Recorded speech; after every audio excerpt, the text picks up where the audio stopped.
All right, let's stay on the subject of Iran, where several people have died amid violent protests recently. Demonstrations erupted after a 22-year-old woman died last week while being detained by the country's so-called morality police. She was accused of violating the country's strictly enforced dress code. Iranian officials claim that she died after suffering a heart attack and falling into a coma following her arrest.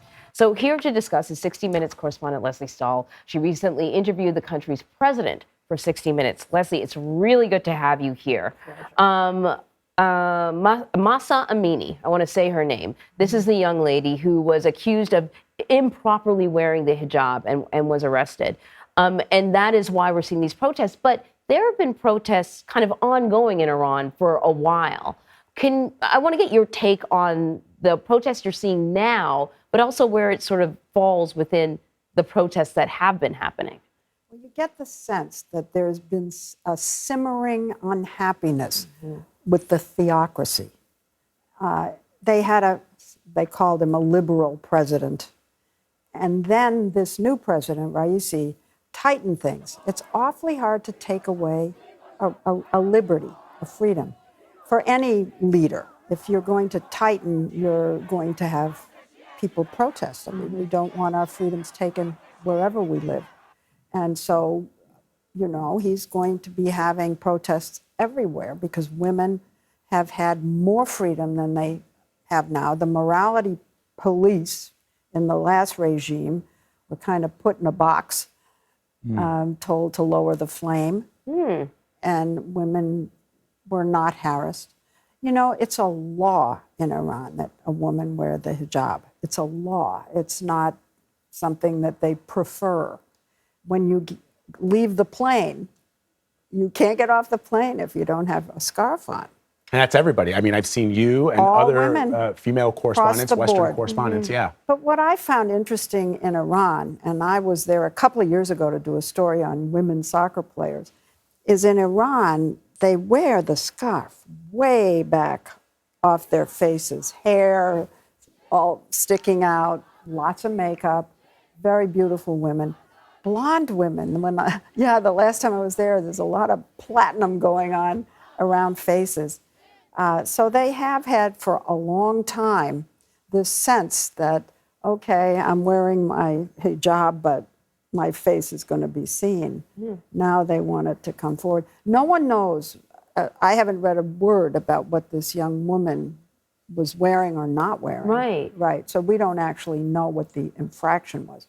But this president is tightening up on a lot of restrictions, adding restrictions, tightening restrictions. So certainly the fear is that, you know, we've seen this before. Certainly in the early days of the Arab Spring, there was a real sense that perhaps some of these regimes would change because of the flowering of protests and ultimately very, very little change across some of these countries. Well, they're cracking down quite heavily. 7 people have died already in these protests. Tear gas, beatings, all of it. And I, too, remember the color demonstrations and how they all fizzled in the end. Yeah. And if you force me to predict, which you wouldn't, but here I am predicting, I don't think it's going to be successful here either. But the population is not happy. And that, Iran has freedom. They have more democracy than most countries in the Middle East. They really have elections. They do care about public opinion there. I want to get to your interview with the president, but I wanted to ask you one more thing. We have seen post-pandemic people in a number of different countries sort of push back against the government. You know, during the pandemic, a number of governments were able to implement all kinds of restrictions. And there was a lot of sort of economic hardship because of the pandemic. On the other side, some people are getting angry. Do you think that the pandemic, the economic impact of the pandemic, is also feeding into this discontent? I did not get that feeling in Iran. Iran, it's because they tightened freedoms that they had. Very specific. In China, it's different. What you're talking about is definitely causing the government of China a lot of difficulties because people are pushing back. But Iran is this kind of special category right now. Interesting. Let me ask you about this interview with President Raisi. You asked him about the talks of the nuclear deal. I want to play a bit of that conversation. If it's a good deal and fair deal, we would be serious about reaching an agreement. It needs to be lasting. There needs to be guarantees. If there were a guarantee, then the Americans could not withdraw from the deal. But you can pull out of the deal. I mean, just as well as we could pull out of the deal. You see, the Americans broke their promises. They did it unilaterally. They said that, I am out of the deal. Now making promises is becoming meaningless. Are you saying that you cannot trust the Americans? We cannot trust the Americans because of the behavior that we've already seen from them. That is why if there is no guarantee, there is no trust. So that's a fascinating bit of your interview there, Leslie, because on one hand, it sounds as if he's saying the United States can't be trusted. But we know that the decision was made by the former president of the United States. He campaigned on that, right? He campaigned that he would get the United States out of the nuclear deal. So probably wasn't a surprise to the Iranians. Did you get the sense that if there is a solid deal, as he says, that they'd be willing to sign up for it?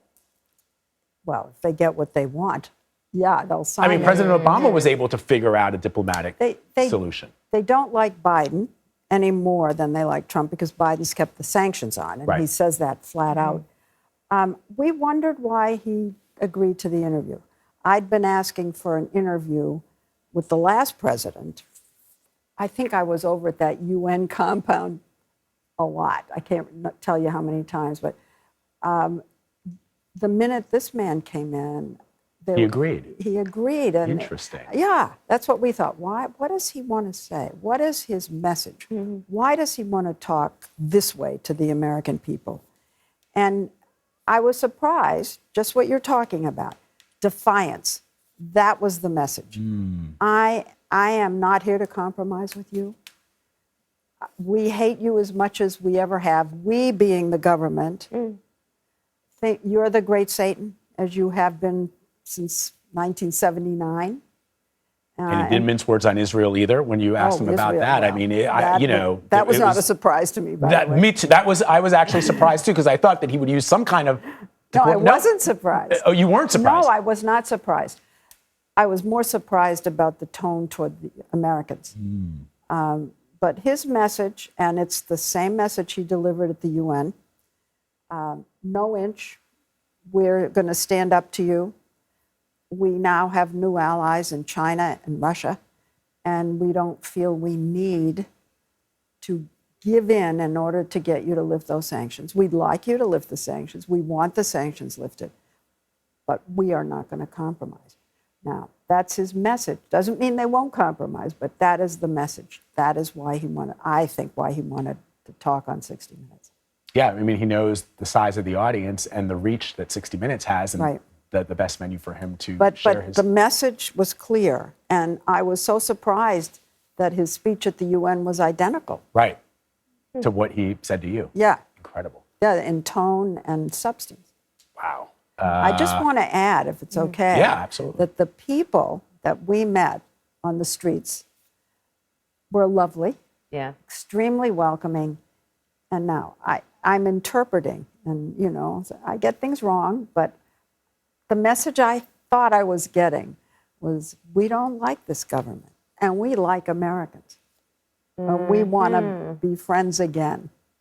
You often hear that when you talk to Iranians who are here in the United States, who've been able to make their way here to the United States. It's a very different. If you were only to listen to the mullahs and to the people in government in Iran, you would get a very different impression that they really did hate us. But when you actually talk to real people, you find out that in fact they have real issues with their government and the people in the theocracy, and that they actually do have some affinity for us here in the West. I got that. And I don't know if you even sort of tapped into that, but who do they blame for the sanctions? People? Yeah. Oh, I have. Well, no, they are unhappy with the sanctions. The people. Yeah. One of the things that disturbed them the most was that they couldn't get the vaccines when COVID hit. And they had almost the worst time in the whole Middle East area because they couldn't get vaccines in the beginning. And there was resentment toward our government. I don't know if the public there differentiates between our president and the rest of us. Right. I do know that the vaccines were an upsetting factor. Yeah. Leslie, it's always great to have you. Yeah, Come back pleasure. next. Yeah, anytime. We'd love to have you. I love that you're on this set. I know, isn't it great? It's because there's such history behind the set, and now here we are. It's grown up. I know. It has. It really has. That's true.